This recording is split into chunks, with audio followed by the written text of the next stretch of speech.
The rain hammered against the windshield of the black Bentley as Octavio Rivera pulled into Woodlawn Cemetery. His fingers gripped the steering wheel, knuckles white beneath the expensive Italian leather of his driving gloves. 3 months. It had been 3 months since he'd buried his 8-year-old son Arthur, and the pain still felt like a knife twisting in his chest every time he breathed. The engine purred to silence as he parked near the oak tree that overlooked Arthur's grave. Octavio straightened his charcoal suit jacket, running a hand through his salt and pepper hair. At 42, he commanded respect from every corner of Chicago's underground. But here in this place of eternal rest, he was just a broken father visiting his boy. The gravel crunched beneath his polished Italian shoes as he approached the small marble headstone. But something was wrong. There, kneeling beside Arthur's grave, was a little girl with dark, curly hair, her thin shoulders shaking with silent sobs. So Octavio froze. Who was this child and what was she doing at his son's grave? Hey there, friends. Before we dive deeper into this incredible story, I need to ask you something. If you're enjoying this tale so far, please hit that subscribe button. It really helps me bring you more amazing stories like this one. And tell me in the comments, where are you listening from today? I love connecting with listeners from all over. Don't forget to give this video a thumbs up if you want to see how this emotional journey unfolds. Trust me, you won't want to miss what happens next. The girl looked up at his approach, her brown eyes swimming with tears. She couldn't have been more than 9 years old, wearing a faded purple jacket that had seen better days, and sneakers with holes in the toes. "I'm sorry, mister," she whispered, scrambling to stand. "I didn't mean to bother anyone." Octavio's voice came out rougher than he intended. "Wait, don't go." He knelt down to her eye level, his heart pounding. "What's your name, sweetheart?" "Sophia," she said, wiping her nose with the back of her small hand. "Sophia," he repeated softly. "Can you tell me how you knew my son?" The little girl's face brightened despite her tears. "Arthur was my best friend at school. We sat next to each other in 3rd grade, and he always shared his lunch with me when I forgot mine." Her voice broke. "He was the nicest boy in the whole class." Octavio felt his breath catch. Arthur had never mentioned a best friend named Sophia. But then again, in those final chaotic months before the shooting that took his son's life, they'd barely had time to talk about school friends. "He used to tell me stories about his daddy," Sophia continued, looking up at Octavio with curious eyes. "He said his daddy was the strongest man in the whole world and that he could protect everyone from the bad guys." The irony hit Octavio like a punch to the gut. The strongest man in the world hadn't been able to protect his own son from the consequences of his choices. "Sophia! Sophia, where are you?" A woman's voice called from across the cemetery, filled with panic. The little girl's eyes widened. "That's my mama. I wasn't supposed to come here alone, but I missed Arthur so much." As the voice grew closer, Octavio stood, his instincts automatically scanning for potential threats. But when the woman appeared around the corner of a large mausoleum, running toward them with relief and terror written across her face, all thoughts of danger evaporated. She was breathtaking, even disheveled and frightened, with her long black hair escaping from a messy ponytail and wearing scrubs that suggested she'd just gotten off work. She was the most beautiful woman Octavio had seen in years. Her olive skin glowed despite her exhaustion, and her dark eyes held a depth that spoke of strength forged through hardship. "Sophia Elena Martinez," she called out, her voice carrying a mixture of relief and maternal authority. "You scared me half to death." When she reached them, she immediately pulled Sophia into a fierce embrace before looking up at Octavio with apologetic eyes. "I'm so sorry if she was bothering you," she said, her voice slightly breathless from running. "I work double shifts at the hospital, and she's been having such a hard time since Arthur passed. She insisted on visiting his grave, but I told her we'd come together on the weekend." "Elena Martinez," Octavio repeated, testing the name on his tongue. It fit her perfectly. "I'm Octavio Rivera. Arthur was my son." Eleanor's face went pale. "Mr. Rivera, I'm so sorry for your loss. Sophia has told me so much about Arthur. He was such a wonderful boy." For the first time in months, Octavio felt something other than crushing grief. Standing there in the cemetery where his son lay buried, looking at this incredible woman who held her daughter with such fierce love, he felt a tiny spark of something he'd thought was dead forever. Hope. 2. 3 days after their encounter at the cemetery, Octavio found himself doing something he hadn't done in years, sitting in a coffee shop, waiting nervously for a woman, The small cafe on Michigan Avenue was nothing like his usual haunts. No bodyguards at every exit. No business associates conducting deals in hushed tones. Just the gentle hum of conversation, the hiss of the espresso machine, and the sound of rain pattering against the windows. Elena walked through the door at exactly 3 o'clock, just as she'd promised. She wore simple jeans and a soft blue sweater that brought out the warmth in her dark eyes. Sophia skipped beside her, wearing a bright yellow raincoat that made her look like a little sunbeam despite the gloomy Chicago afternoon. "Mr. Rivera," Sophia called out, waving enthusiastically as she spotted him in the corner booth. Elena placed a gentle hand on her daughter's shoulder. "Remember what we talked about, mija. Indoor voice." Octavio stood, smoothing down his navy cashmere sweater. He'd deliberately dressed down for this meeting, trading his usual $1,000 suits for something more approachable. The last thing he wanted was to intimidate them. "Please, call me Octavio," he said, extending his hand to Elena. The moment their fingers touched, he felt an electric jolt that had nothing to do with static electricity. "Elena," she replied, her voice soft but steady, "and you remember Sophia? How could I forget?" Octavio grinned at the little girl, who beamed back at him with the kind of pure joy that had been missing from his life for far too long. "I ordered you a hot chocolate with extra marshmallows. I hope that's okay." Sophia's eyes went wide. "That's my favorite. How did you know?" "A lucky guess," Octavio lied smoothly. In truth, he'd had his assistant call the elementary school and speak with Arthur's teacher about Sophia's preferences. Old habits died hard, even when the intelligence gathering was for something as innocent as a coffee date. As they settled into the booth, Octavio found himself studying Elena's face. She had laugh lines around her eyes despite what couldn't have been more than 30 years of life. There was a tiredness there, too, the kind that came from working too hard for too little, but also a strength that radiated from her very core. "Sophia tells me you're a nurse," he said, accepting the coffee cup Elena slid across the table. "I see you at Northwestern," she confirmed, wrapping her hands around her own steaming mug. "It's challenging work, but I love helping people." "That's noble," Octavio said, and meant it. In his world, people rarely did anything without an angle, without some personal gain in mind. The concept of dedicating your life to helping others was both foreign and deeply attractive to him. Elena laughed, but there was no humor in it. "Noble doesn't pay the bills. I work 60-hour weeks and we still barely scrape by. But it's honest work, and Sophia knows that everything we have we've earned." The pride in her voice was unmistakable, and Octavio felt something shift in his chest. He'd been wealthy for so long that he'd forgotten what it meant to struggle, to work for every dollar and still worry about making rent. "Tell me about Arthur," Elena said quietly, while Sophia busied herself arranging marshmallows in her hot chocolate. "What was he like at home?" Octavio's throat tightened. He was everything, curious about everything, always asking questions. He wanted to know how cars worked, why the sky was blue, whether dinosaurs really existed. He paused, remembering. He had this stuffed elephant named Peanut that he'd had since he was a baby. He still slept with it every night, even though he said 8-year-olds were too old for stuffed animals. "Arthur showed me Peanut once," Sophia piped up suddenly.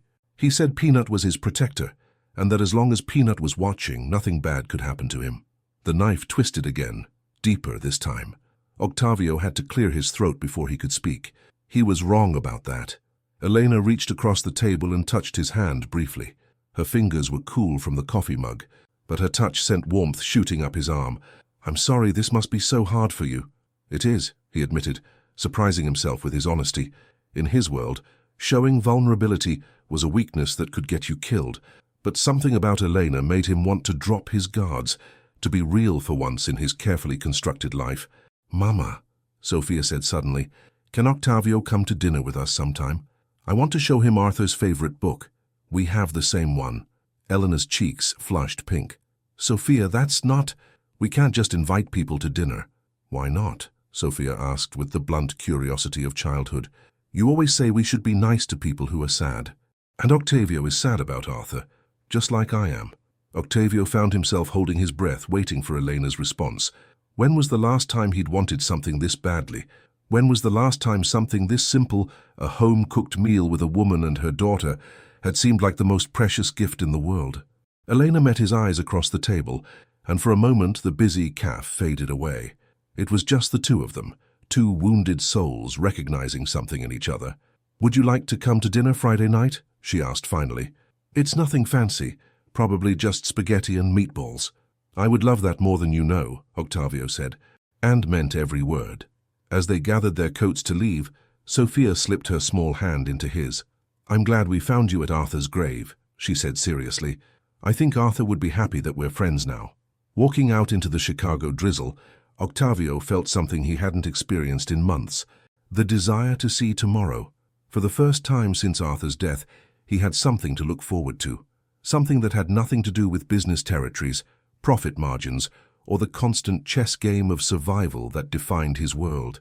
He had Elena's smile to look forward to, and Sophia's laughter, and the possibility that maybe, just maybe, he could be the kind of man who deserved to sit at their dinner table, the kind of man Arthur would have been proud to call his father. 3. Friday evening found Octavio standing outside a modest apartment building in Pilsen, holding a bottle of wine that cost more than most people's monthly car payments, and feeling more nervous than he had since his first meeting with the Chicago Commission 20 years ago. The neighborhood was a far cry from his sprawling Gold Coast mansion, but there was something warmly authentic about the tree-lined streets and the sound of children playing in nearby yards. Elena had given him the address with shy hesitancy, warning him that their place was small and nothing fancy. What she didn't understand was that fancy was the last thing Octavio wanted tonight. He'd spent his entire adult life surrounded by marble and crystal and people who smiled at him because they feared him or wanted something from him. The prospect of a simple meal with genuine company felt like the most precious luxury imaginable. The building's lobby was clean but worn, with mailboxes that had seen better days and a slight smell of industrial cleaner. As he climbed to the third floor, Octavio found himself thinking about Elena working those 60-hour weeks to afford even this modest space. The guilt that had been his constant companion since Arthur's death took on a new dimension. Here he was, living in obscene wealth built on the suffering of others, while a woman who dedicated her life to healing people struggled to make ends meet. "Octavio?" Sophia's voice rang out the moment he knocked on the door marked 3C. He heard Elena's voice in the background, gently reminding her daughter about inside voices, followed by the sound of multiple locks being undone. When the door opened, the smell hit him first garlic and tomatoes and fresh bread, the kind of rich, homey aroma that spoke of food made with love rather than hired by the hour.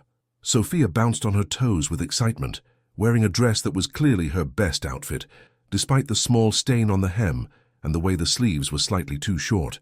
"You came. Mama thought maybe you wouldn't want to eat with us after all." Eleanor appeared behind her daughter, wearing a simple black dress that somehow managed to take Octavio's breath away. Her hair fell in soft waves around her shoulders, and she'd added a touch of lipstick that made her already beautiful smile absolutely radiant. "Sofia Elena Martinez," she said with gentle exasperation. "What did we say about keeping some thoughts to ourselves?" "Sorry, Mama." Sophia grinned up at Octavio, completely unrepentant. "But I'm glad you're here." "So am I," Octavio said, and he'd never meant anything more in his life. The apartment was exactly as Elena had warned Small, with furniture that was clearly second-hand but lovingly maintained. What struck him immediately was how much love lived in these rooms. Sophia's artwork covered the refrigerator. There were photos everywhere of the two of them at various ages and stages, and books were stacked on every available surface. "Your home is beautiful," Octavio said, handing Elena the wine. She looked at the label and her eyes widened slightly. "Octavio, this must have cost—" "It was a gift from a business associate," he lied smoothly. "I don't really drink wine, and it seemed a shame to let it go to waste." Eleanor studied his face for a moment, and he had the unsettling feeling that she could see right through his excuse. But she simply smiled and led him to the small dining room, where the table was set with mismatched plates and cloth napkins that had been ironed with obvious care. "Tell me about your work," Elena said as she served the promised spaghetti and meatballs. "Sophia mentioned that you travel a lot." Octavio had prepared for this question, crafting a careful half-truth. "I'm in logistics and transportation, moving goods from one place to another. It requires a lot of coordination with different parties." It wasn't entirely a lie. His organization did move goods, and there was certainly a lot of coordination involved. He just left out the parts about those goods sometimes being weapons, drugs, or people who owed the wrong people money. That sounds complicated, Elena said, twirling spaghetti around her fork with practiced ease. It can be. The most challenging part is managing the different personalities involved. Some people in my line of work can be very, he paused, choosing his words carefully, temperamental. Sophia piped up with 8-year-old directness. Do you like your job? The question caught him off guard with its simplicity. Did he like his job? He'd inherited his position from his father, built it into something larger and more powerful than the old man had ever dreamed. It had brought him wealth, influence, and the kind of respect that came at the barrel of a gun. But like it. I'm good at it, he said finally, but I'm not sure that's the same thing as liking it. Eleanor's eyes met his across the table, and again he had that unsettling sensation that she was seeing more than he intended to show. What would you do if you could do anything? The question hung in the air between them. Octavio realized he hadn't thought about that in decades. As a child, before his father had pulled him into the family business, he'd wanted to be a teacher. He'd loved books, loved learning, loved the idea of helping kids discover the world through knowledge. I think I would have liked to work with children, he said quietly. Teaching, maybe, helping them learn and grow. Sophia's face lit up. Like my teacher, Mrs. Patterson. She's the best. She makes math fun and she lets us have extra recess when we're good. Arthur loved school too, Elena said softly. He was always excited to learn new things. The mention of his son should have brought the familiar stab of pain, but sitting here in this warm kitchen, surrounded by the gentle chaos of a real home, Octavio found the grief had softened somehow. It was still there, would always be there, but it no longer felt like it was drowning him. After dinner, Sophia insisted on showing Octavio her room and the book she'd mentioned, Where the Red Fern Grows. It was indeed Arthur's favorite, dog-eared and well-loved. Arthur said it made him cry, Sophia confided, but it was happy crying, not sad crying. He said the best books make you feel lots of different things. As Sophia chatted about the story, Octavio found himself really listening, hanging on every word about his son's thoughts and feelings and dreams. This little girl had known a side of Arthur that he'd never seen, and every detail felt like a precious gift. Sophia, time for your bath, Elena called from the kitchen, where she was washing dishes. "Aw, Mama, can't I stay up a little longer?" Octavio was about to tell me about the places he's traveled. Bath first, then maybe a short story before bed. As Sophia reluctantly headed toward the bathroom, Elena and Octavio found themselves alone in the living room. The air between them seemed to vibrate with unspoken possibilities. "Thank you," Octavio said, settling beside her on the worn but comfortable couch. "Tonight has been perfect." Elena turned to face him, and he could see uncertainty warring with something warmer in her dark eyes. "Octavio, I need to ask you something, and I need you to be honest with me." His blood chilled. "What is it? Are you married? In a relationship?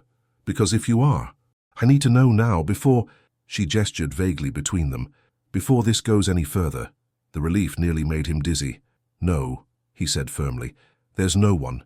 There hasn't been anyone serious since Arthur's mother, and that ended years ago." Eleanor nodded, but he could see she was still working up the courage to say something else. "There's something else," she said finally. "I don't have much to offer, Octavio. I work too much, I struggle to pay bills, and I have a daughter who will always come first in my life. I'm not looking for someone to rescue us or fix our problems. We're doing fine on our own, but if you're interested in seeing where this leads, I need to know you understand what you'd be getting into." The strength in her voice, the fierce independence and protective love, made Octavio's chest tight with emotion. She was offering him something he'd never had before, a real relationship with a woman who wanted him for himself, not for his money or power or connections. "Elena," he said, reaching for her hand, "I don't want to rescue you. You're already the strongest woman I've ever met. And as for Sophia always coming first, that's exactly how it should be. She's lucky to have a mother who loves her that much." When Elena smiled, really smiled, Octavio felt something settle into place inside his chest, something that had been broken since the day Arthur died. "Can I see you again?" he asked. "I'd like that," she whispered. And as Sophia's voice drifted from the bathroom, singing an off-key but enthusiastic rendition of some Disney song, Octavio allowed himself to imagine something he'd thought was impossible, a future filled with more nights like this one, more laughter, more warmth, more of the quiet joy that came from being part of a real family. For the first time in months, the future looked bright. 4. 2 weeks into what Octavio was beginning to think of as the happiest period of his adult life, his carefully constructed world began to show its cracks. He'd managed to keep his two lives separate: Octavio Rivera, the family man who took Elena to quiet dinners and helped Sofia with her homework, and Octavio Rivera, the organization leader who commanded respect through fear and violence. But as he sat in his downtown office on a grey Tuesday morning, listening to his lieutenant Marco Santelli brief him on a territorial dispute that was escalating beyond control, the weight of his deception felt heavier than ever. "The Volkov brothers are pushing south of Roosevelt again," Marco said, spreading photographs across the mahogany conference table. "They hit one of our collection points yesterday, took everything and sent Jimmy Torino to the hospital with a broken jaw." Octavio studied the surveillance photos with the cold calculation that had kept him alive for 20 years in this business. The Volkov brothers, Dmitry and Pavel, had been testing his boundaries for months, and their boldness was becoming a problem that required a definitive response. "What do you recommend?" he asked, though he already knew the answer. Marco's scarred face was grim. "We hit them back, and we hit them hard. Make an example that the other crews will remember. My sources say Pavel's been spending time at that new club on North Halstead. We could take him there, make it look like a robbery gone wrong." The old Octavio would have approved the plan without hesitation. Violence was the currency of his world, and decisive action was what kept rivals from viewing weakness as opportunity. But the man who'd spent Sunday afternoon pushing Sofia on swings at the park felt sick at the thought of ordering another human being's death. "Give me 24 hours, Octavio said finally. "I want to explore other options first." Marco's eyebrows rose. In all their years working together, Octavio had never asked for time to consider a retaliatory strike. "Boss, with respect, waiting makes us look weak. The longer we take to respond—" "I said 24 hours. Octavio's voice carried the kind of quiet authority that ended discussions. "That's final." After Marco left, Octavio found himself staring out the floor-to-ceiling windows of his office at the Chicago skyline. Somewhere out there, Elena was starting her afternoon shift at Northwestern, saving lives and healing people. Sofia was in school, learning about fractions and the solar system, living in a world where violence was something that happened in movies, not in real life. What was he doing, trying to build something real with them, while he lived a life steeped in blood and brutality? What would Elena think if she knew that the hands that held hers so gently had ordered beatings, that the mouth that kissed her forehead had given commands that ended lives? His private cell phone buzzed with a text from Elena. "Sofia has a school play next Friday. Any chance you could come watch her be a singing tree? She's been practicing for weeks." The simple message, complete with cheerful emojis, made his chest ache with longing. This was what normal people did. They went to school plays and worried about their children's homework and planned weekend trips to the zoo. They didn't sit in corner offices debating the most efficient way to eliminate business rivals. Before he could lose his nerve, Octavio dialed the number he'd memorized but never thought he'd use. "Rivera," came the gruff voice on the other end. "Detective Morrison. This is Octavio Rivera." There was a long pause. Danny Morrison had been working organized crime for the Chicago PD for 15 years, and their paths had crossed more times than either of them probably wanted to count. But Octavio had never called him voluntarily. "This is unexpected," Morrison said carefully. "What can I do for you?" "I want to talk, off the record, about a way out." Another pause. Longer this time. "Out of what, specifically?" "You know what," Octavio said. "I want to discuss the possibility of cooperation, in exchange for protection for my family and a chance to start over." The words felt foreign on his tongue. For 2 decades, he'd built his identity around being untouchable, above the law, loyal to the code of silence that governed his world. But sitting there thinking about Sofia's gap-toothed grin and Elena's quiet strength, he realized that identity felt like a prison. "This isn't a conversation for the phone," Morrison said finally. "There's a diner on Ashland, Murphy's place. Tomorrow, 2 o'clock. Come alone. I'll be there." "Rivera?" Morrison's voice stopped him before he could hang up. "If this is some kind of setup, if you're playing an angle, I can't see how it's not," Octavio said quietly. "I just want out." That evening, Octavio stood in Elena's kitchen, helping her prepare dinner and watching Sofia practice her lines for the school play. The domesticity of it, all the simmering pot of soup, the math homework spread across the table.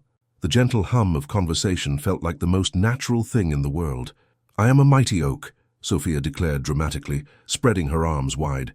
"My roots run deep and my branches touch the sky." "Very impressive," Octavio said, clapping enthusiastically. "I think you're going to steal the show." Elena smiled at him over Sophia's head, and he felt that familiar warmth spread through his chest. How had this become his life? How had these two people become so essential to his happiness in such a short time? "Can you really come to my play?" Sophia asked, settling into his lap as naturally as if she'd been doing it her whole life. "It's at 7 o'clock on Friday. Mrs. Patterson says all the trees have to wear brown pants and green shirts, and our parents can take pictures." "I wouldn't miss it for the world," Octavio promised, and meant it. Later, after Sophia had gone to bed and he and Elena were cleaning up the dinner dishes, she surprised him with a question that hit closer to home than she could have known. "Octavio, can I ask you something personal?" He tensed, wondering if somehow his carefully constructed facade was beginning to crack. "Of course. Do you ever think about having more children?" The question was so different from what he'd feared that it took him a moment to process it. "Aishu, why do you ask?" Elena's cheeks flushed pink, but she met his eyes steadily. "Because I can see how you are with Sophia. You're so natural with her, so patient and kind. She adores you already. And I just wondered if you'd want that. A family." The honest longing in her voice broke something open inside his chest. Here was this incredible woman, offering him everything he'd never known he wanted, a future filled with school plays and family dinners, and the kind of love that didn't come with conditions or ulterior motives. "I would love that more than anything," he said, pulling her into his arms. "Elena, I need you to know, you and Sophia are the best things that have ever happened to me. I love you both so much." The words surprised him with their truth. He did love them, completely and desperately, which made what he was planning to do tomorrow even more necessary. As he held Elena close, breathing in the vanilla scent of her shampoo and listening to her soft sigh of contentment, Octavio made a silent promise. Whatever it took, whatever he had to give up or sacrifice, he would find a way to be the man they deserved, the man who could stand in their kitchen every night without carrying the weight of violence and betrayal. The man Arthur would have been proud to call his father. Tomorrow, he would take the first step toward becoming that man. Tonight he would hold on to this moment of perfect happiness and pray that when the dust settled, there would still be a place for him in their lives. 5. Murphy's Diner was exactly the kind of place Octavio would normally never set foot in cracked vinyl booths, fluorescent lighting that flickered intermittently, and coffee that tasted like it had been brewing since the Carter administration. But as he slid into the back booth where Detective Morrison was already waiting, nursing what appeared to be his third cup of the questionable brew, Octavio felt oddly comforted by the anonymity of it all. Morrison looked exactly like what Central Casting would order for a veteran Chicago cop. Thick around the middle, grey hair that had given up trying to stay in any particular style, and eyes that had seen too much but still held a spark of idealism that 20 years on the force hadn't quite managed to extinguish. "I'll be honest, Rivera," Morrison said without preamble. "When you called yesterday, I thought maybe you'd had a stroke. In 15 years, this is the last conversation I ever expected to have." Octavio ordered black coffee from a waitress who looked like she'd been working there since the place opened, and waited until she was out of earshot before responding. 6 months ago I would have agreed with you, but circumstances change."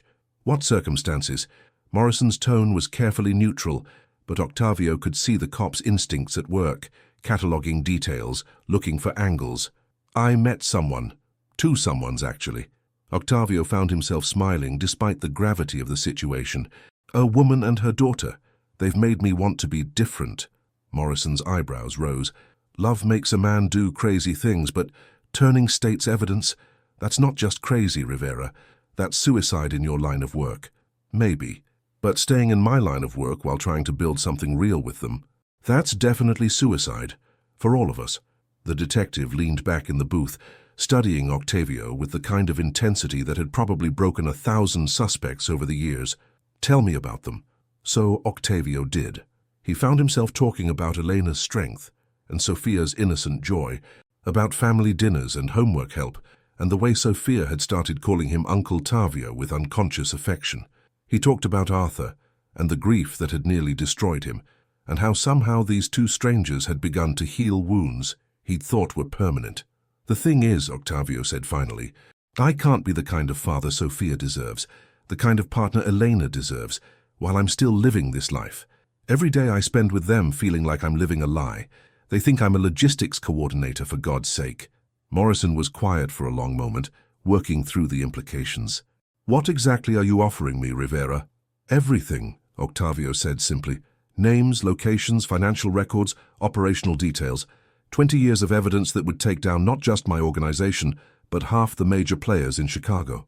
In exchange for witness protection for all of us. New identities, relocation, the whole package.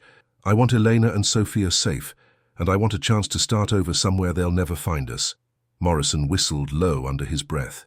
"You're talking about taking down the Rivera organization, the Torino crew, parts of the outfit. That's a lot of blood in the water. Octavio, you sure you can live with the consequences?" Before Octavio could answer, his phone buzzed with a text from Elena. "Emergency surgery came in. Won't be home until late. Can you pick up Sofia from school and help with homework? Key under the flower pot. You're a lifesaver." The casual trust in that message, the way she'd seamlessly integrated him into their daily routine, made Octavio's decision feel even more urgent. "I'm sure," he told Morrison. "What do I need to do?" "First, you need to understand what you're asking for," Morrison said seriously. "Witness protection isn't just about new names and new addresses. You'd be giving up everything, your business, your money, your entire identity. You'd probably end up in some small town in Montana or Wyoming, working a regular job, living a regular life. No more luxury cars or penthouses, or people jumping when you walk in a room. And I'd have Elena and Sofia, if they agree to go with you, and if they can handle learning the truth about who you really are." That was the part that kept Octavio awake at night. How do you tell the woman you love that you've built your life on violence? How do you explain to a 9-year-old that the uncle she's grown to trust has blood on his hands? "They deserve to know before they make any decisions," Morrison continued. "And Rivera. They deserve to know soon. The longer you wait, the harder it's going to be for everyone involved." Octavio knew the detective was right. The deception was eating him alive, and Elena was too smart not to start noticing the inconsistencies in his stories. Just yesterday, she'd asked him about his knowledge of first aid after he'd automatically checked her pulse when she'd mentioned feeling dizzy. He'd covered by claiming his company required basic medical training, but he could see the questions forming in her intelligent eyes. "How long do I have to decide?" "The Volkov situation isn't going to resolve itself," Morrison pointed out. "And once bodies start dropping, it becomes a lot harder to make deals. I'd say you've got maybe a week before this whole thing spirals beyond anyone's control." They talked for another hour, working out preliminary details and establishing secure communication protocols. When they finally parted ways, Octavio felt simultaneously terrified and more hopeful than he had in months. For the first time since he'd inherited his father's legacy, he could see a way forward that didn't end in violence or betrayal. He drove straight to Sofia's school, arriving just as the final bell rang. Watching her face light up when she spotted him in the pickup line, seeing her run toward his car with her backpack bouncing and her curls flying, Octavio felt his resolve strengthen. This was what mattered now. This was what he was fighting for. "Uncle Tavio," she called out as she scrambled into the passenger seat. "Guess what? Mrs. Patterson said our play is going to be performed for the whole school, not just our parents. Isn't that exciting?" "Very exciting," he agreed, helping her with her seatbelt and marveling at how natural this felt. 6 months ago, he wouldn't have known the first thing about car seats or school pickup lines or any of the 1,000 small rituals that made up a child's day. As they drove toward the apartment, Sofia chatted about her day, and Octavio found himself memorizing every detail. If everything went according to plan, they'd have many more drives like this in their future. But if something went wrong, if his past caught up with them before he could make his escape— "Uncle Tavio, are you okay?" Sofia's voice cut through his dark thoughts. "You look sad." He glanced at her in the rearview mirror, glanced at this perceptive little girl who'd somehow wormed her way completely into his heart. "I'm not sad, sweetheart. I'm just thinking about how lucky I am to know you and your mama." Sofia beamed. "We're lucky too. Mama's been so much happier since she met you. She sings in the shower now, and she used to only do that when something really good happened." The innocent observation hit Octavio harder than any bullet ever had. Elena was happy because of him, because of the hope he'd brought into her carefully controlled life, which meant that when the truth came out, when she learned what he really was, her pain would be entirely his fault. But as they pulled into the apartment building's parking lot, and Sophia skipped ahead to the front door, chattering about the homework she needed help with, Octavio reminded himself why he was taking this enormous risk. Love, real love, was worth any sacrifice. And maybe, just maybe, it would be worth Elena's forgiveness when she learned who he really was.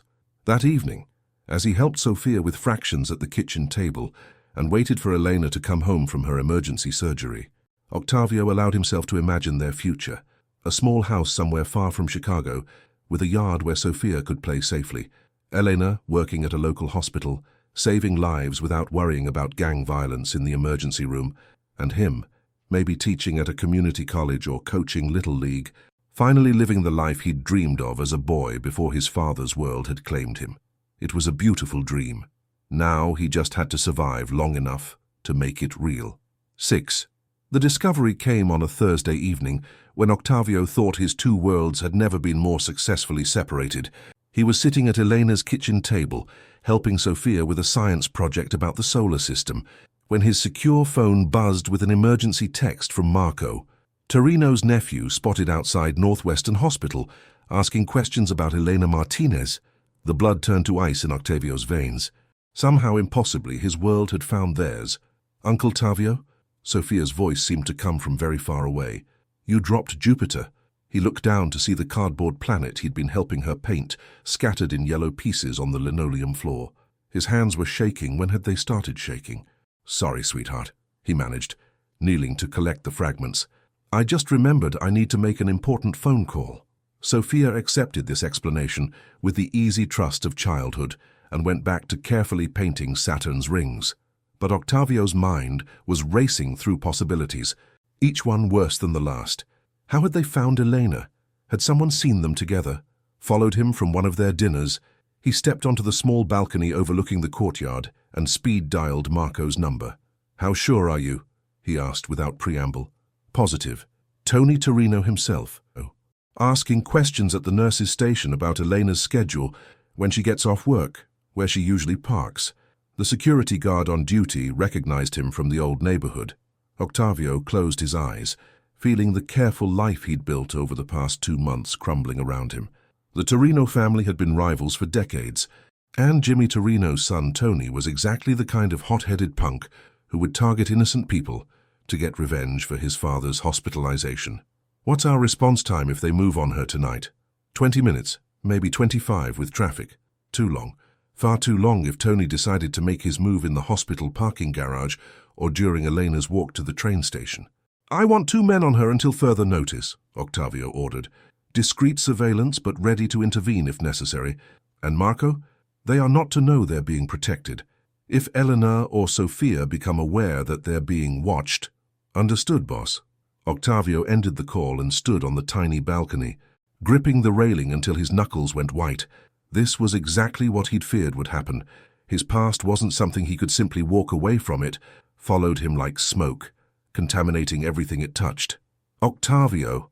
Elena's voice behind him made him turn. She stood in the doorway, still wearing her scrubs from the hospital, her face creased with concern. "Sophia said you got upset about something. Is everything okay?" Looking at her beautiful, trusting face, Octavio felt something break apart inside his chest. How could he tell her that her life was in danger because of him?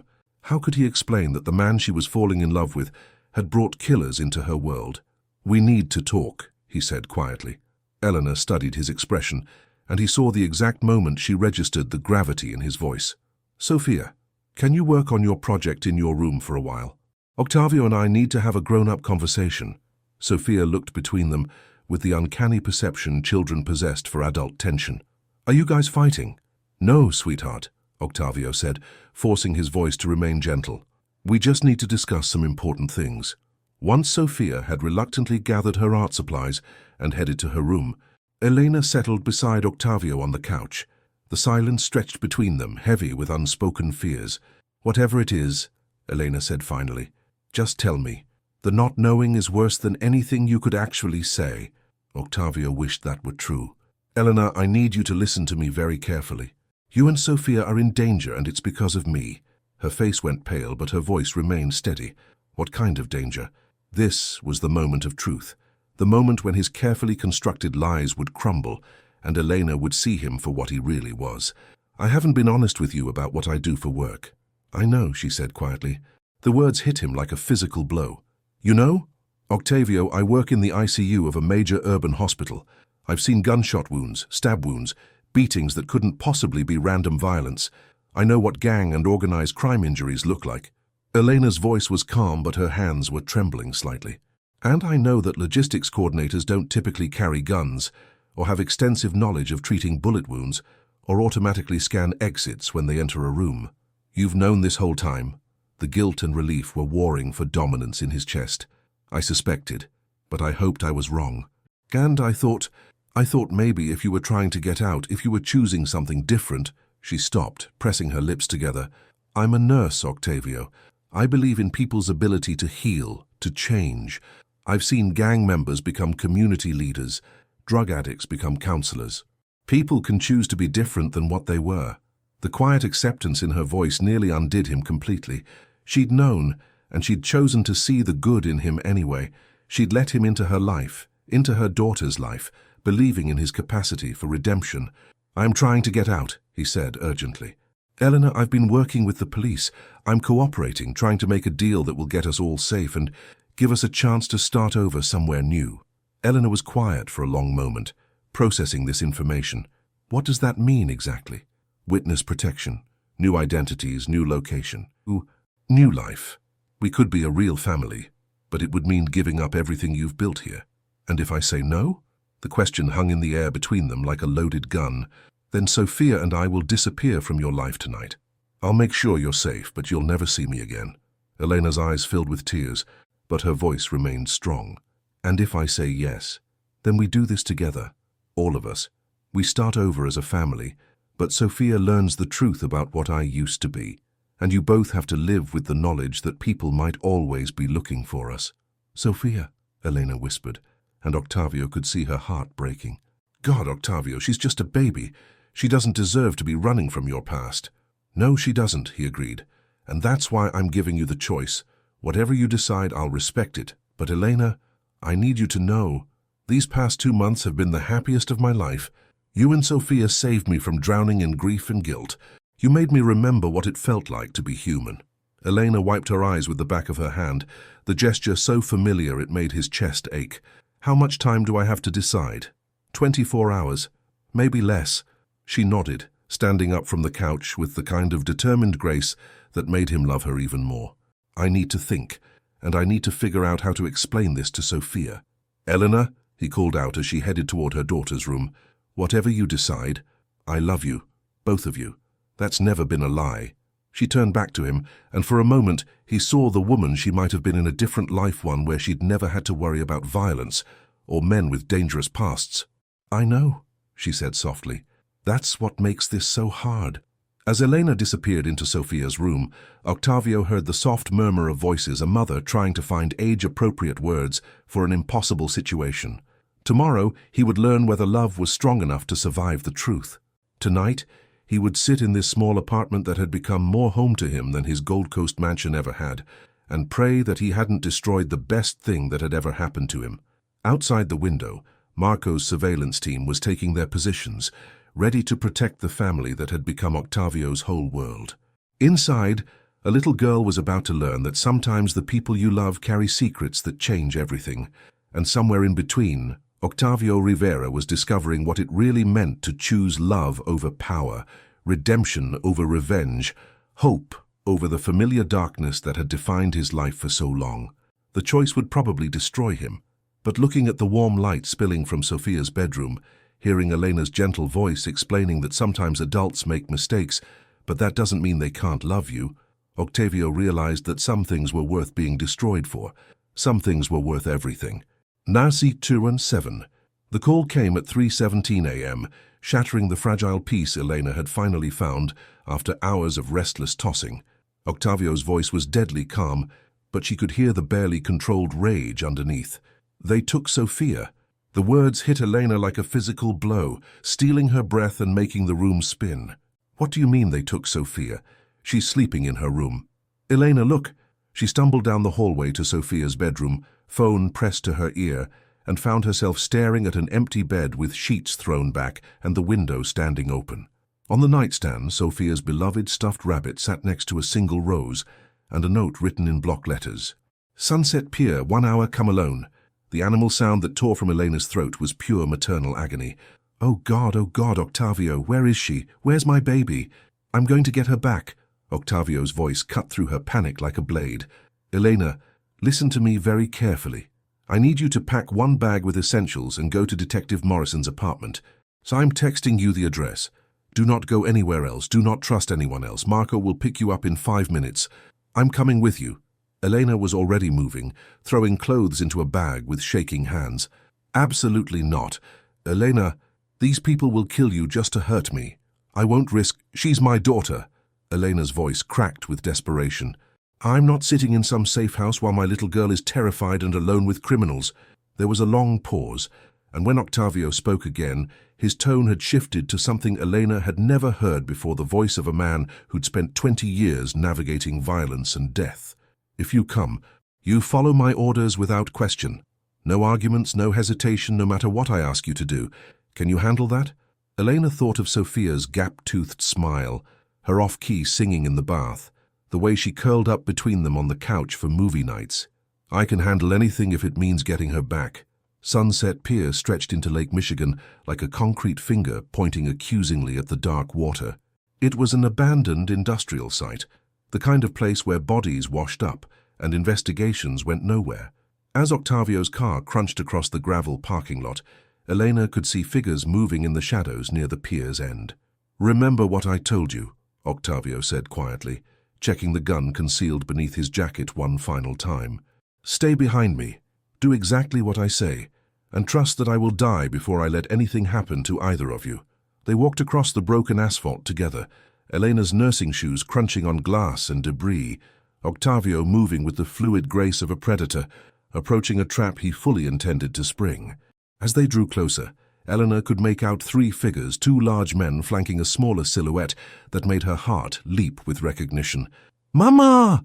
Sophia's voice carried across the water, high and frightened but wonderfully, blessedly alive. I'm here, baby! Elena called back, fighting every maternal instinct that screamed at her to run to her daughter. Everything's going to be okay. Tony Torino stepped out of the shadows, his face bearing the swollen evidence of recent violence. He was younger than Octavio, maybe early 30s, with the kind of expensive haircut and flashy jewelry that screamed new money and insecurity. Sophia stood between 2 of his men, tears streaming down her face but otherwise unharmed. Octavio Rivera, Tony called out, his voice carrying across the pier with theatrical menace. Funny how this worked out. You put my old man in the hospital, so I figured it was only fair that you get a taste of what it's like to have family in danger. Let the child go. Tony, Octavio's voice was conversational, almost bored. Your beef is with me. See, that's where you're wrong. Tony gestured broadly, clearly enjoying his moment of power. My beef is with your whole operation, your territory, your crew, your reputation. And this? He indicated Sophia and Elena. This is how I take it all down. Kill your woman and kid in front of you, then put a bullet in your head and dump all 3 bodies in the lake. Send a message to the whole city about what happens when you cross the Torino family. Elena felt her knees nearly buckle with terror, but Octavio seemed utterly unmoved by the threat. Interesting plan, he said mildly. One problem, though. What's that? You're not nearly smart enough to pull it off. What happened next unfolded with the kind of precise violence that Elena had only seen in movies. Octavio's seemingly casual stance exploded into motion as he drew his gun and dove to the left, simultaneously barking commands into a device Elena hadn't known he was carrying. Now! The pier erupted in chaos. Muzzle flashes lit up the darkness as gunfire echoed off the water. Elena hit the ground hard, following Octavio's shouted instructions, and watched through streaming eyes as dark figures emerged from positions she hadn't even known they'd occupied. Marco and his team had been watching, waiting, ready to spring their own trap. The firefight lasted maybe 30 seconds, though it felt like hours. When the shooting stopped, Tony Torino was on his knees, with blood streaming from a shoulder wound. His men were either dead or fleeing, and Sophia was running toward them with Marco close behind, shielding her from the aftermath. "Mama! Uncle Tavio!" Sophia crashed into Elena's arms with the force of a small hurricane, and Elena held her daughter close, breathing in the familiar scent of her strawberry shampoo and feeling pieces of her shattered world slowly clicking back together. "I was so scared," Sophia sobbed into Elena's shoulder. "They came through my window and said they'd hurt you if I screamed. I didn't know what to do." "You did perfect, baby," Elena whispered, stroking Sophia's hair with trembling hands. "You were so brave, and now you're safe." Octavio knelt beside them, his face etched with a combination of relief and fury that made him look older than his years. "Sophia, are you hurt? Did they hurt you at all?" "No," Sophia hiccuped, reaching for him with one arm while clinging to Elena with the other. "They just said mean things about you and Mama. They said you were bad people, but I told them they were wrong." Elena met Octavio's eyes over Sophia's head, and in that moment something fundamental shifted between them. This man, this dangerous, complicated, deeply flawed man, had just orchestrated a military precision rescue to save her daughter. Whatever else he was, whatever he'd done in his past, he was also the person who'd moved heaven and earth to bring Sophia home safely. "We need to move." Marco appeared beside them, his voice urgent but gentle. "Police are 10 minutes out and we need to be gone before they arrive." Octavio helped Elena and Sophia to their feet, his touch infinitely careful. "Elena, this is it. This is the moment when you choose. Come with me now.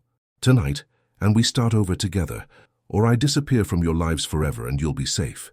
Elena looked at her daughter, traumatized but alive, clinging to the man who'd become her surrogate father, and then at Octavio, whose eyes held a desperate hope he was trying not to show. "Sophia," she said gently, "Uncle Tavio has to go away for a while. He has to go somewhere safe where the bad men can't find him. Do you want to go with him, even if it means leaving our home and our friends and starting over somewhere new?" Sophia looked between them with the solemn consideration that children brought to life-changing moments. "Will we be a family?" she asked. "All 3 of us together?" "Yes," Octavio said, his voice rough with emotion. "If that's what you want, we'll be a family." Sophia nodded decisively. "Then I want to go. Home is where you and Mama are." Elena felt tears streaming down her cheeks as she made the choice that would change all their lives forever. "Then we go together." As Marco's car pulled away from Sunset Pier, leaving behind the wreckage of Octavio's old life, Elena held her daughter close and watched the Chicago skyline fade in the rearview mirror. They were driving toward an uncertain future, but they were driving toward it together. And for the first time since this nightmare began, that felt like enough. Dafray. 8. The federal safe house was located in a nondescript suburb 40 miles outside Chicago, the kind of place where identical lawns stretched between identical houses, and the biggest excitement was usually someone's garbage can blowing over in the wind. Elena sat at the kitchen table of their temporary home, watching Sophia build elaborate structures with the emergency activity supplies Detective Morrison had thoughtfully provided, while Octavio paced the small living room like a caged animal. It had been 3 days since the pier, 3 days of debriefings and paperwork and legal proceedings that Elena didn't entirely understand. What she did understand was that Octavio was systematically dismantling his entire organization, providing federal prosecutors with enough evidence to indict half the criminal leadership in Chicago. "The witness protection people want to meet with us tomorrow," Octavio said, finally stopping his restless movement to sink onto the couch beside Elena. "They need to go over relocation options, new identities, long-term security protocols." Elena nodded, though the reality of what they were agreeing to still felt surreal. New names, new backgrounds, new lives in some small town where nobody would know their history. It was like agreeing to become different people entirely. "What kinds of places are they considering?" she asked. "Small towns mostly, places where strangers are noticed but not unusual." Morrison mentioned possibilities in Montana, Wyoming, maybe rural Oregon. Octavio's voice was carefully neutral, but Elena could see the uncertainty in his eyes. "It would mean giving up your career, at least the way you've known it. Small-town hospitals are different from Northwestern." "I can adapt," Elena said, though the thought of leaving behind the ICU where she'd worked for 8 years made her chest tight with loss. "What about you? What would you do in small-town Montana?" Octavio was quiet for a moment, considering. "I've been thinking about that, Maybe I could teach high school business or history. I'd need to get properly credentialed, but I have the educational background." He paused, looking almost shy. Arthur always said I was good at explaining things. The mention of his son's name no longer brought the sharp stab of pain it once had. Instead, Elena felt a warm sadness, like looking at an old photograph of someone beloved. "He would be proud of you for doing this, for choosing us, for choosing to be different." "Uncle Tavio," Sophia looked up from her elaborate Lego city. "Will I get a new name too? Can I pick it?" "You'll get to help choose it," Octavio assured her. "What kind of name were you thinking about?" Sophia considered this with the gravity of someone selecting a life philosophy. Something pretty, but not too pretty, and maybe something that sounds like Sophia, so I don't forget who I really am. The wisdom in her daughter's words hit Elena unexpectedly hard. How do you maintain your essential self when everything external about your life changes? How do you remember who you really are when you're pretending to be someone else? That evening, after Sophia had been tucked into bed, with yet another story about brave princesses and protective dragons, Elena and Octavio found themselves alone on the small back patio, sharing a bottle of wine that Detective Morrison had smuggled in, despite federal regulations. "Are you scared?" Elena asked, curling up in the cheap plastic patio chair and pulling Octavio's jacket around her shoulders. "Terrified," he admitted. "Elena, I've never lived a normal life. I don't know how to be just ordinary. What if I'm no good at it? What if you and Sophia end up regretting this whole thing?" Elena reached for his hand, intertwining their fingers in the darkness. "Do you know what I was thinking about during all those depositions today?" "What?" "Our first dinner together. You sitting at my kitchen table, helping Sophia with her homework like it was the most natural thing in the world. You weren't pretending that night, you were just being yourself, the real you, underneath all the other stuff." Octavio squeezed her fingers gently. "That man feels like a stranger to me sometimes. I've spent so many years being hard, being dangerous, being someone that people feared. I don't know if I remember how to be soft." "You're soft with Sophia," Elena pointed out. "You're soft with me. That's not something you can fake, Octavio. That's who you really are when you let your guard down."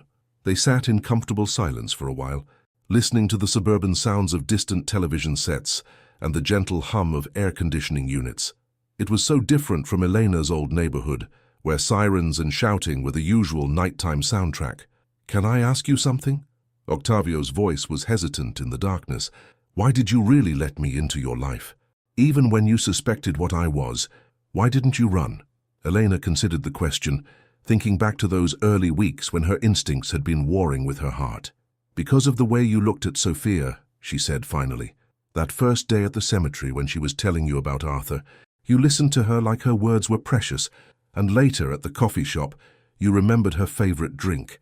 You saw her, really saw her, not just as my daughter, but as her own person." She turned to face him in the darkness. "I've dated men who tolerated Sophia because they wanted to get closer to me. I've never been with someone who genuinely delighted in her company, who made her feel special just for being herself. That's not something a man can fake, no matter how good an actor he is." "She's easy to love," Octavio said simply. "You both are." Elena leaned over and kissed him, tasting wine and hope and the promise of a future that seemed impossible just a week ago. "We're going to be okay," she whispered against his lips. "All three of us. We're going to make this work." The next morning brought FBI agents in crisp suits and manila folders full of potential futures. They spread photographs across the safe house dining table like they were planning a vacation instead of an entirely new existence. "Cedar Falls, Montana," Agent Williams explained, pointing to pictures of a small town nestled in rolling hills. "Population 3,800, one hospital, good schools, low crime rate. The nearest big city is 3 hours away." Elena studied the photo's main street with old-fashioned storefronts, a small park with playground equipment, houses with actual white picket fences. It looked like something from a Norman Rockwell painting. "What would our backgrounds be?" Octavio asked, ever practical. "We're thinking David and Elena Walsh," Agent Williams consulted his notes. "You'd be a former business manager taking some time off to be closer to family. Elena keeps her first name, and her nursing credentials we can arrange for a smooth transfer. Sophia becomes Sophia Walsh, which should help with the transition." Sophia perked up. "I like Sophia. It sounds grown up." Over the following hours, they constructed entirely new histories where David and Elena had met. What brought them to Cedar Falls? Why they were starting over? It was elaborate and detailed and completely fictional, but somehow it began to feel real as they talked through the details. When would we leave? Elena asked. This weekend, if you're ready. There's a house already set up, job interviews arranged, school enrollment paperwork completed. You could be starting your new lives by Monday. Elena felt a mix of excitement and terror. Monday. In less than a week she would wake up in Montana as Eleanor Walsh, married to David Walsh, mother to Sophia Walsh. Their Chicago life would cease to exist, except in sealed federal files. That afternoon, while Sophia napped and the agents finalized paperwork, Elena and Octavio walked through the safe house neighborhood, holding hands and talking through their fears and hopes. What if Sophia has nightmares about the pier? Elena worried. What if she can't adjust to a new school, new friends? Children need stability, and we're basically ripping away everything familiar. Then we'll get her help, Octavio said firmly. Elena, whatever challenges come up, we'll face them together. That little girl is tougher than you think. Look how she's handled everything so far. As if summoned by their conversation, Sophia appeared in the backyard, having woken from her nap and come looking for them. She ran toward them with arms outstretched, and Octavio caught her in a spin that made her giggle with delight. Are we really going to Montana? She asked breathlessly. We really are, Elena confirmed. How do you feel about that? Sophia considered this seriously. Will there be horses? Octavio grinned. There might be. Would you like to learn to ride horses? Yes. And can we get a dog? I've always wanted a dog, but our apartment didn't allow pets. Eleanor and Octavio exchanged glances over Sophia's head. A house with a yard, room for a dog, horses to ride it, sounded like childhood dreams come true. I think a dog sounds like a wonderful idea, Elena said. As they walked back toward the house, Sophia, skipping between them and chattering excitedly about dog breeds and horse names, Elena felt something settle into place in her chest. This was their family, now imperfect and complicated, and born from danger and deception, but real nonetheless. Monday, they would wake up as the Walsh family in Cedar Falls, Montana. Tonight, they were still Elena, Octavio, and Sophia, learning what it meant to choose love over safety, hope over certainty, together over everything else. It was enough. More than enough. It was everything. Dummer's 9 Cedar Falls, Montana, lived up to its Norman Rockwell promise. As their federal escort turned down Main Street on Monday morning, Eleanor pressed her face to the car window and took in the small-town beauty that would be their new home. Victorian houses with wraparound porches lined tree-shaded streets, and the Rocky Mountains rose in the distance like protective giants. It's like a postcard, Sophia whispered, her nose also pressed to the glass. Look, there's a real ice cream shop with a striped awning. Their house was a pale yellow 2-story with white trim and a picket fence that Sophia immediately declared perfect for a dog to jump over. Eleanor felt tears prick her eyes as she took in the front porch swing, the flower boxes under the windows, and the reality that this beautiful place was actually theirs. The previous owners left most of the furniture, Agent Williams explained as he handed over the keys. Your job interviews are scheduled for tomorrow, Elena, and we've enrolled Sophia at Cedar Falls Elementary. She starts Wednesday. Over the next few hours, they explored their new home with the wonder of children in a toy store. Sophia claimed the bedroom with built-in bookshelves and a window seat overlooking the backyard. Eleanor marveled at the spacious kitchen with room for a proper dining table. And Octavio David now, she had to remember, stood in the master bedroom, looking out at the mountain views with an expression of quiet disbelief. I never imagined anything like this, he said, when Elena joined him at the window. I grew up thinking happiness was about power and money and making other people fear you. I had no idea it could be this simple. Eleanor slipped her arms around his waist from behind, resting her cheek against his back. Simple doesn't mean easy, she said softly. We still have a lot to figure out. Their first real test came that evening. Sophia was in the bathtub, chattering about her new school and whether the other kids would like her, when she suddenly went quiet. Mama, she called out, her voice smaller than usual. Can you come here? Eleanor found her daughter sitting in the bubbles with tears streaming down her face. What is it, baby? I miss Mrs. Patterson, Sophia whispered, and I miss my old room, and I miss knowing where everything is. What if the kids here don't want to be friends with me? What if they think I'm weird because I don't know their games? Elena's heart broke a little. In all the excitement of planning their new life, She'd underestimated how hard the transition would be for a 9-year-old who'd never lived anywhere but Chicago. "Can I tell you a secret?" Elena said, sitting on the edge of the bathtub. "I'm scared too. What if the nurses at the new hospital think I don't know how to do things their way? What if I can't remember to answer to Elena Walsh instead of Elena Martinez?" Sophia's eyes widened. "You're scared? But you're a grown-up. Grown-ups get scared too, especially when they're doing something brave and new. But you know what? We're going to figure it out together, all three of us. And if anyone at your new school doesn't want to be friends with the smart, funny, beautiful girl I know you are, then they're missing out." That night, after Sophia had finally settled into sleep clutching both her stuffed rabbit and the new teddy bear they'd bought at the local general store, Elena and David sat on their front porch swing and talked through their own anxieties. "What if I can't pull this off?" David asked, his voice low in the mountain darkness. "Elena, I've never had a real job. I don't know how to be someone's employee, how to follow someone else's rules. What if they see right through me?" Elena took his hand, feeling the familiar calluses that told the story of his past. "You'll learn. David, you managed a complex organization for 20 years. You negotiated deals, managed personnel, handled logistics. Those are all transferable skills, even if the context was different." "Illegal context," he said grimly. "Former context," she corrected firmly. "You're not that man anymore. You haven't been that man since the day we met." Eleanor's first day at Cedar Falls Community Hospital went better than she'd dared hope. The facility was smaller than Northwestern, but the equipment was modern and the staff was welcoming. Dr. Sarah Chen, the emergency department director, was a former Chicago nurse herself, who'd moved to Montana for the lifestyle and the mountains. "You'll love it here," she assured Elena over coffee in the break room. "The pace is different, obviously. We don't get as many gunshot wounds or gang violence, but we handle everything from heart attacks to ranching accidents. Plus, you'll actually get to know your patients instead of just treating them and moving on." Elena's first patient was an elderly rancher who'd been kicked by a horse, a distinctly Montana problem that required distinctly Montana conversation skills. By the end of her shift, she felt cautiously optimistic that she could make this transition work. David's interview at the high school was more challenging. Principal Martinez. The irony of the name wasn't lost on either of them, was a sharp-eyed woman who clearly believed in thorough vetting. "Your business background is impressive," she said, reviewing his carefully constructed R-sum. "But teaching is very different from management. What makes you think you can connect with teenagers?" David thought about Sophia, about the patience he'd discovered he possessed when helping her with homework, about Arthur's endless curiosity, and how much he'd loved answering his son's questions. "Because I remember being one," he said finally.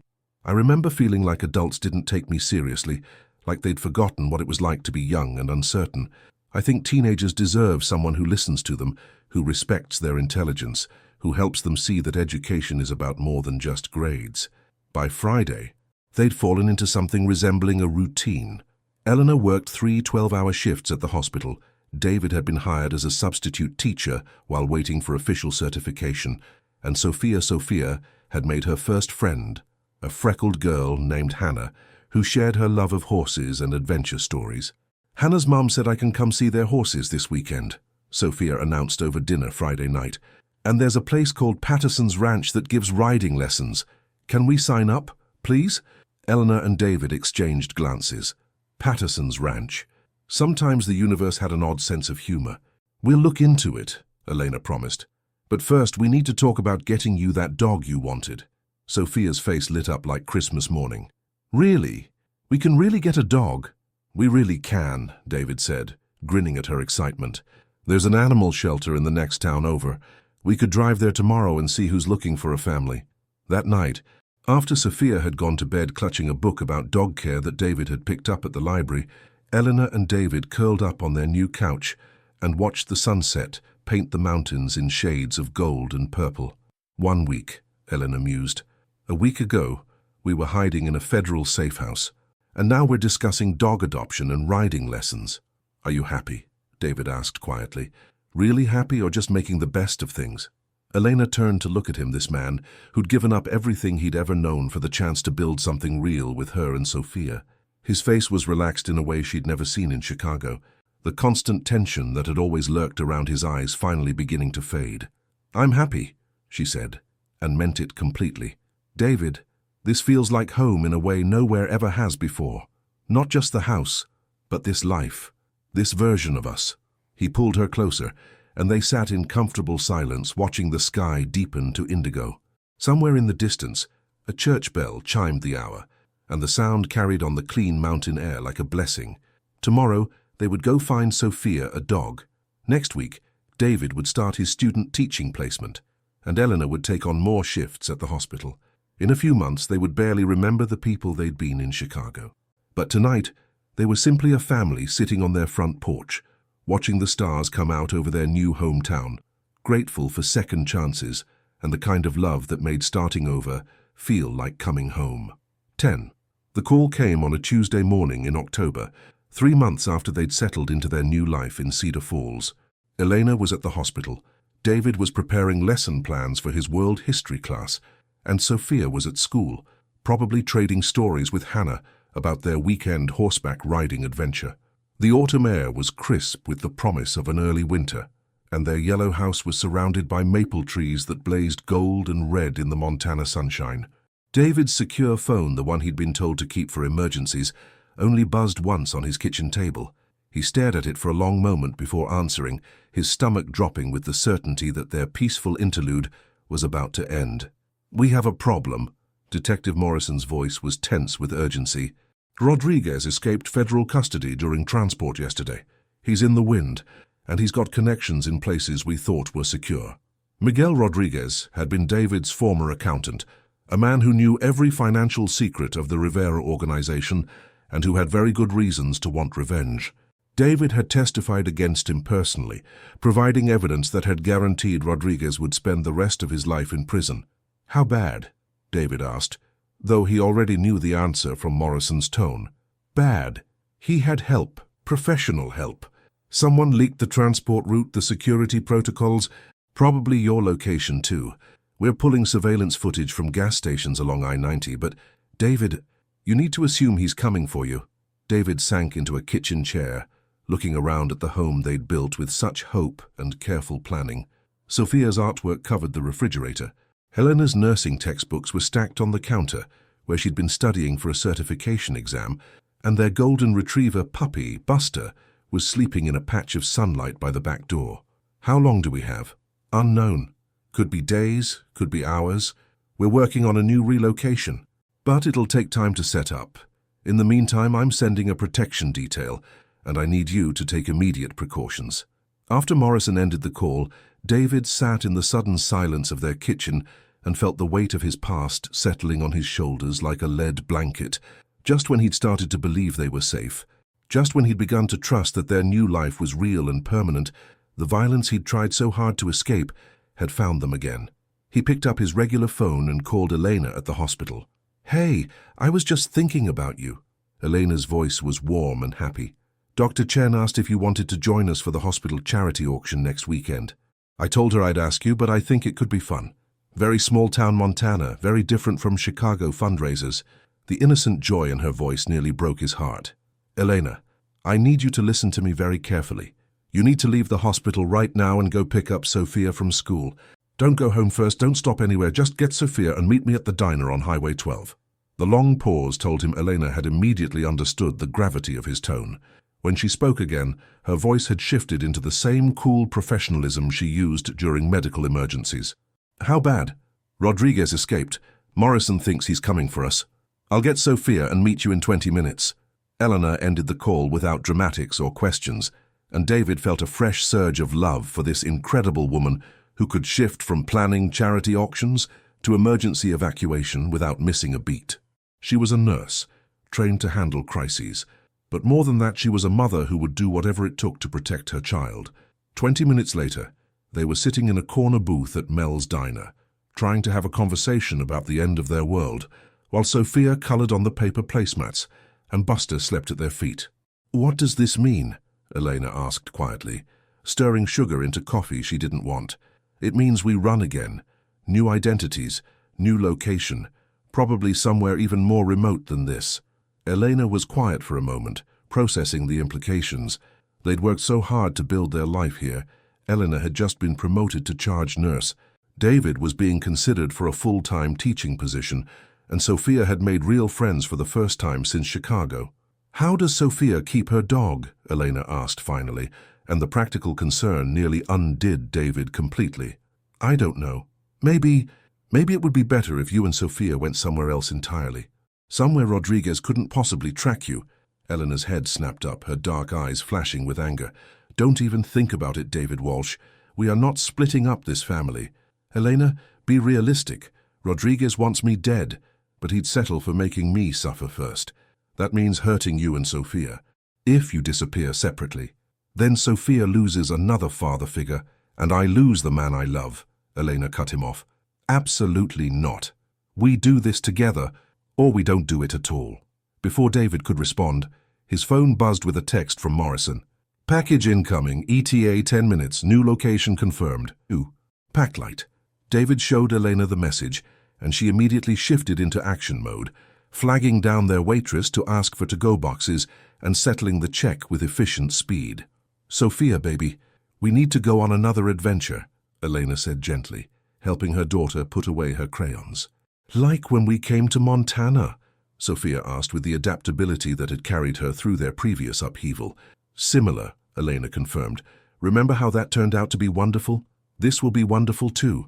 As they walked to the parking lot, Buster trotting beside them on his leash, David marveled at the strength of the two people who'd become his whole world. Elena moved with calm determination, already mentally organizing what they'd need to pack in the limited time they had. Sophia chatted to Buster about their upcoming adventure, turning potential trauma into excitement through the magical resilience of childhood. The protection detail that met them at the house was led by Agent Williams, who'd been part of their original relocation team. He supervised their packing with military efficiency, while his team swept the house for surveillance devices and established a secure perimeter. "Oregon," he told them as Elena threw essentials into suitcases with practiced speed. "Small coastal town, population under 2,000, fishing community very insular, strangers are noticed but not unwelcome. We'll have you established as the Thompson family by tomorrow night." David found himself in Sophia's room, helping her choose which books and toys to pack when she asked the question he'd been dreading. "Are we leaving because of the bad people again?" Her voice was smaller than usual, and he could see the fear she was trying to be brave about. David knelt down to her eye level, taking her small hands in his. "Sophia, do you remember how we talked about how sometimes grown-ups make mistakes, and those mistakes can follow them around?" She nodded solemnly. "Well, someone from my old life is causing trouble, and we need to go somewhere safe until the police can catch him. But here's what I want you to know, no matter where we go, no matter what our names are, you and your mama and I will always be a family. That's never going to change." Sophia considered this with the gravity of someone much older than 9. "Will Buster come with us?" "Buster comes with us," David promised, and felt his heart crack a little when her face brightened with relief. An hour later, they were driving west toward Oregon in an unmarked federal vehicle, watching Cedar Falls disappear in the rearview mirror. Eleanor held David's hand tightly, while Sophia slept against his shoulder, exhausted by the emotional upheaval of another sudden departure. "I really loved it there," Eleanor said quietly, her voice thick with unshed tears. "I know," David replied, his throat tight. "I did too." "David," Eleanor turned to look at him in the dim light of the dashboard. "When is this going to end? How many times can we start over before it breaks us?" It was the question that had been haunting him since Morrison's call. How long could they keep running? How many new identities could Sophia handle before the constant upheaval damaged her ability to form lasting relationships? How many careers could Elena give up before the sacrifice became too much? "I don't know," he admitted. "But Elena, I promise you this, whatever it takes, however long it takes, I will find a way to end this permanently. Rodriguez, the people he's working with, all of it. I won't let our family live in fear forever." Elena squeezed his hand tighter. "We'll figure it out," she said with the same determined optimism that had carried them through everything so far. Together. As they drove through the mountain darkness toward another new beginning, David allowed himself to believe that love really could be stronger than the past, that hope really could triumph over fear, and that somewhere ahead of them waited a life where they could finally be safe. But first, they had to survive long enough to find it. 11. Seaview, Oregon was everything Agent Williams had promised, a tiny fishing village clinging to dramatic cliffs above the Pacific, where the population doubled during tourist season and everyone knew everyone else's business. The house the federal marshals had arranged was a weathered blue cottage 3 blocks from the ocean, with a small yard where Buster could run and windows that framed sunset views that belonged on postcards. "It's beautiful," Elena said, as they stood on the front porch, breathing in salt air and listening to the distant crash of waves. "But it feels like the end of the earth." "Maybe that's what we need," David replied, though he shared her sense of isolation. After the friendly bustle of Cedar Falls, Seaview felt like a place where people came to disappear. Sophia, now 10 years old and adapting to being called Sophie Thompson, had grown quieter during their 6 months in Oregon. She attended the small local school, helped Elena in their vegetable garden, and spent hours walking Buster along the beach. But David could see the wariness in her eyes that hadn't been there in Montana. She was learning not to get too attached to places or people, and the lesson was aging her beyond her years. Eleanor had found work at the tiny community clinic, where she was often the only medical professional for 50 miles in any direction. It was challenging work that utilized all her skills, but David could see the isolation wearing on her too. She missed the camaraderie of a full hospital staff, the intellectual stimulation of complex cases, the sense of being part of something larger than herself. As for David, he'd taken a job at the local library and was tutoring high school students in the evenings. It was good work, meaningful work, but he felt like he was slowly disappearing, becoming more shadow than substance with each passing day. The morning that changed everything started like any other. Eleanor was at the clinic, Sophie was at school, and David was cataloguing new arrivals in the library's fiction section when his secure phone buzzed with the familiar number he'd been dreading. "Rodriguez is dead," Detective Morrison announced, without preamble. David nearly dropped the book he was holding. "What?" "Shot 3 times in the head in a Detroit hotel room. Professional job, very clean. But here's the interesting part, it wasn't us, and it wasn't any of the other agencies working the case." David sank into the nearest chair, his mind racing through the implications. "Who then?" "We think it was internal. Word on the street is that Rodriguez had started talking to people he shouldn't have talked to, threatening to expose some very powerful individuals if they didn't help him disappear permanently. Apparently, those individuals decided permanent disappearance meant something different than what Rodriguez had in mind. So what does this mean for us? It means the immediate threat is over. Rodriguez was the only one with both the knowledge and motivation to track you down. But David," Morrison paused, choosing his words carefully, "it also means you're still valuable as a witness. There are going to be more trials, more testimony needed. The agency wants you to consider coming back." "Coming back?" "Not to Chicago, obviously, but somewhere bigger than Seaview, somewhere you could testify when needed, somewhere Elena could have a real career again, somewhere Sophie could go to a decent school and make friends she wouldn't have to leave behind." David stared out the library window at the Oregon coast, thinking about the life they'd built in this remote village. Safe, quiet, isolated. Was safety worth the slow erosion of their dreams?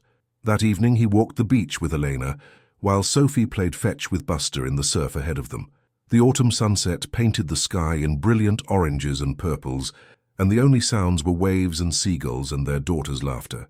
"Morrison called today," David said finally. "Rodriguez is dead." Elena stopped walking. "Dead how?" "Professional hit. Apparently he'd made enemies in his own circles." David took her hand, feeling the calluses she'd developed from their vegetable garden. "Morrison says the threat is over. He's offering us a chance to come back to something closer to normal life."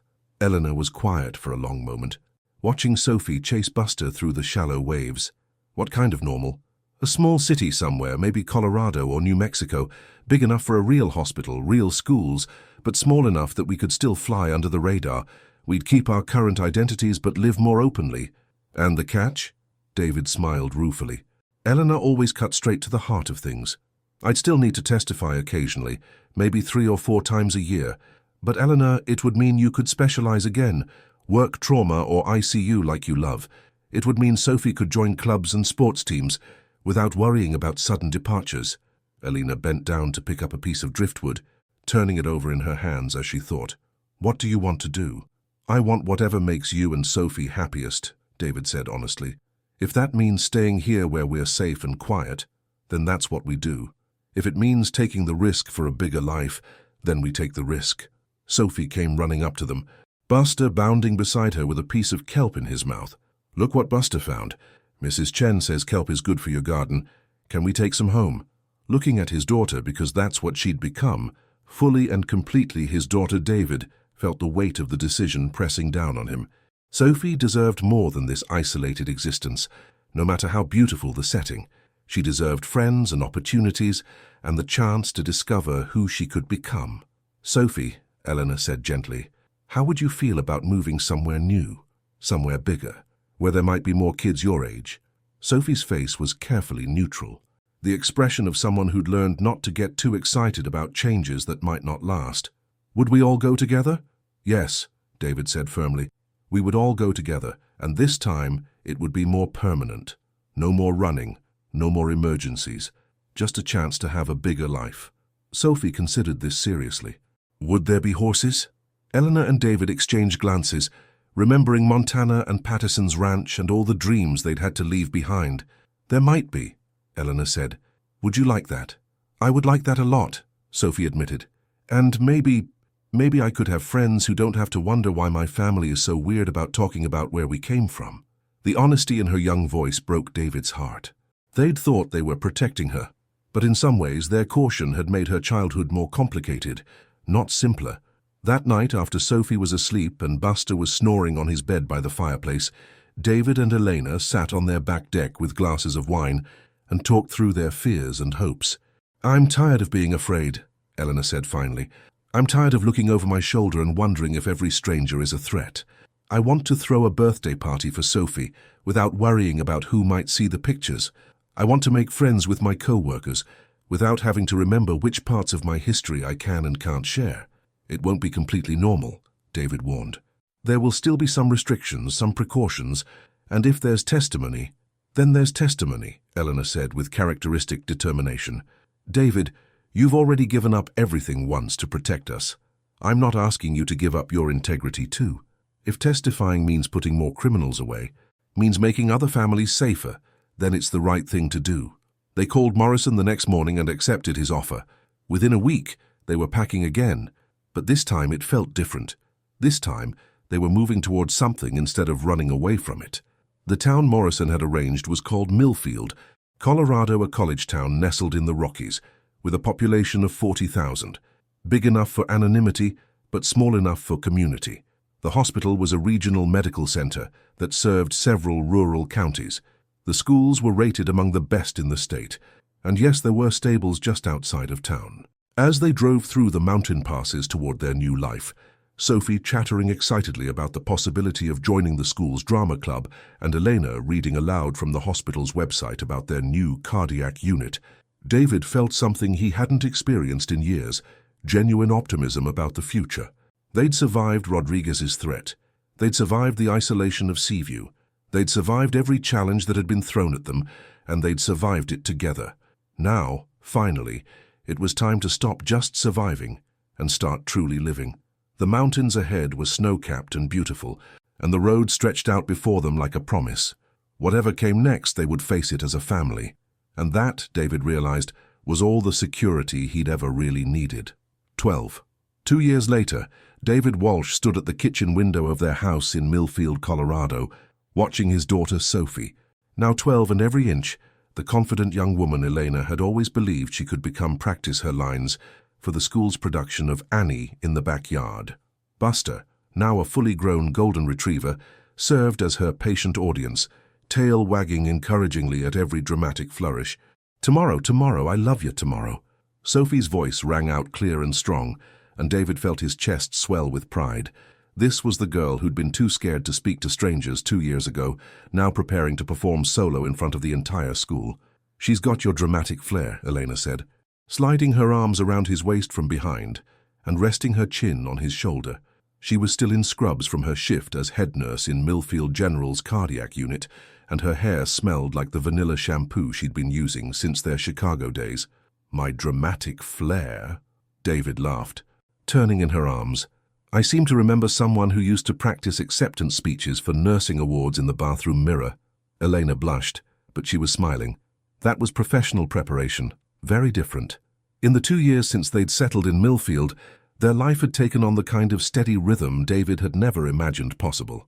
Elena had quickly established herself as one of the most skilled cardiac nurses in the region, her Chicago trauma experience making her invaluable during the kind of complex cases that smaller hospitals usually transferred to bigger facilities. The medical staff respected her expertise, the patients loved her gentle competence, and she'd finally found the professional satisfaction that had been missing in their other locations. David's path had been less direct, but ultimately more rewarding. He'd started as a substitute teacher again, but his natural ability to connect with students and his genuine love of learning had quickly earned him a full-time position, teaching American history and economics. What surprised him most was how much he loved working with teenagers. Their energy, their questions, their eagerness to understand the world around them reminded him daily of why education mattered. Speaking of professional preparation, Eleanor said, settling into his arms more comfortably, Detective Morrison called this morning. The Castellano trial starts next month. They need you in Chicago for 3 days of testimony.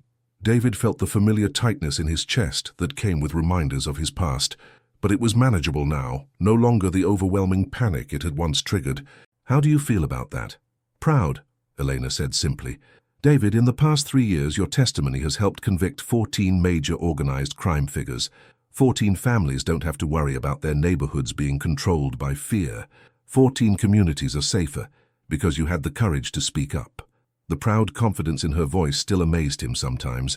Elena had not only forgiven his past, but had helped him see it as something he could transform into a force for good. His knowledge of criminal organizations, his understanding of how they operated, his willingness to testify, it had all become tools for justice rather than sources of shame. The school board knows about my occasional travel requirements, David said. Principal Martinez has been incredibly supportive. She says having a teacher who can speak firsthand about the consequences of criminal choices makes our civics curriculum more impactful. Through the window, they watched Sophie finish her song with a dramatic flourish, taking an elaborate bow as Buster barked his approval. She looked so much like her mother at that age, all dark curls and bright eyes and determined chin, but she'd developed a confidence and open-heartedness that spoke to the stability they'd finally been able to give her. She wants to audition for the community theater's summer production, Elena said. They're doing Our Town, and she thinks she could play Emily. Of course she does, David grinned. Have you seen her practice her death scene? She's got me crying every time, and I know it's just acting. The community theater had become one of the unexpected joys of their life in Millfield.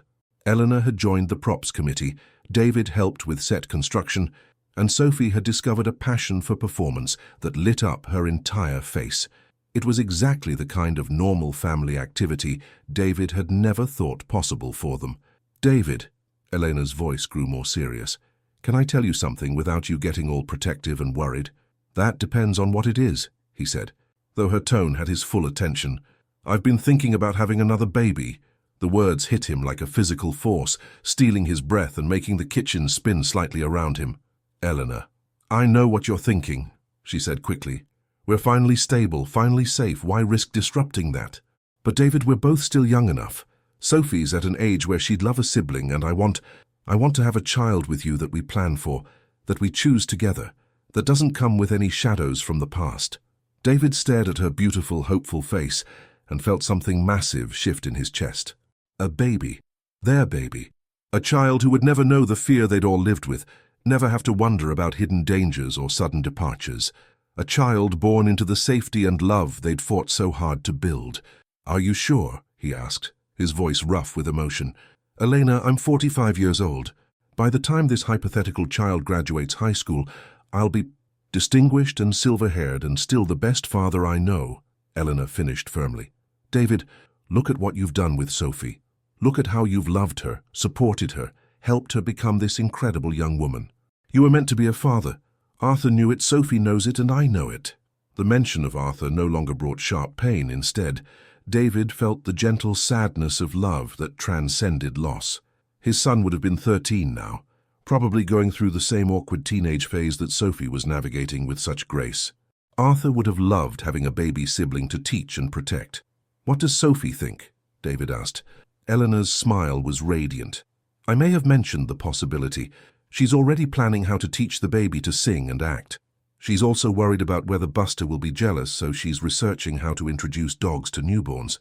Through the window, they watched their daughter start her song again, this time with even more dramatic gestures.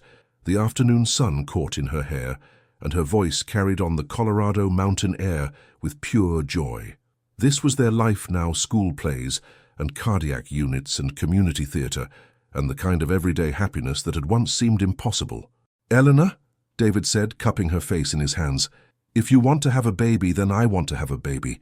I can't think of anything I'd love more than raising another child with you." The kiss she gave him tasted like forever, like all the promises they'd made and kept, like the future they'd built one careful day at a time. When they broke apart, both of them were crying and laughing at the same time. "Uncle Tavio, Mama!" Sophie's voice rang out from the backyard. "Come listen to my new song, and can we start dinner soon? I'm starving." "Uncle Tavio," Elena whispered, smiling through her tears. "She still calls you that sometimes when she's excited." "I love when she does," David admitted. "It reminds me of that little girl in the cemetery, the one who brought us together." As they headed outside to applaud Sophie's performance and start dinner preparations, David thought about the long road that had brought them to this moment. The grief and guilt that had nearly destroyed him after Arthur's death, the fear and uncertainty of those early days with Elena and Sophia, the running and hiding and constant vigilance, the slow, careful building of trust and love and hope. None of it had been easy. All of it had been worth it. That evening, as they sat around the dinner table, David helping Sophie with her history homework, while Elena made notes for tomorrow's surgery schedule, and Buster dozed contentedly at their feet, David felt the same sense of completeness he'd experienced that first night in Elena's apartment in Chicago. This was what he'd been searching for without knowing it, the simple, profound joy of being part of a real family. His phone buzzed with a text from Morrison. "Trial prep documents attached. Thanks again for your courage in testifying. You're making a real difference." David looked around the table at the two people who'd become his whole world, then typed back, "Thank you for giving me the chance to turn my past into something meaningful. Some things are worth fighting for." As if she could read his thoughts, Elena reached across the table to squeeze his hand. "No regrets?" she asked softly.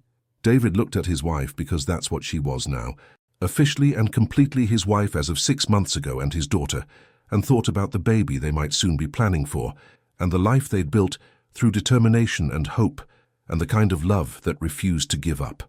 "No regrets," he said firmly. "Not a single one." Outside the window, the Colorado mountains stood guard over their little town, and the future stretched ahead of them, bright with possibility.